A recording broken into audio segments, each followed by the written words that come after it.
Бәріңе сәлем достар, сіздермен бірге Мейірбек. Бүгінгі видеомызда достар өте керемет бір мотоцикл, кәдімгідей Yamaha XS1 дейтін машина екен, мотоцикл екен. Міне Yamaha XS1.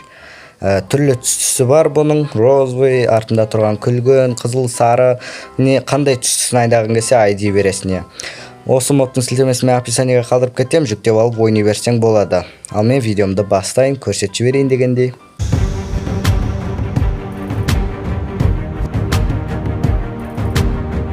Жалпы бұл мотоциклдің айтатын ештеңесі жоқ, тек қана отырып тұрып багажын ашсаң болады и айдайсың, кәдімгідей.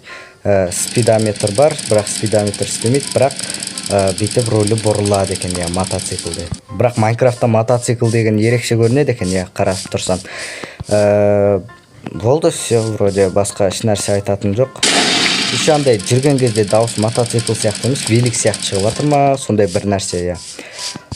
Ал мен осымен видеомды аяқтайтын сияқтымын. Егер де осы видео саған ұнаған болса, лайктарың басыңдар, арнаға жазылыңдар. Сендермен болған мен Мейірбек. Келесі видеоларда жолыққанша аман сау болыңыздар.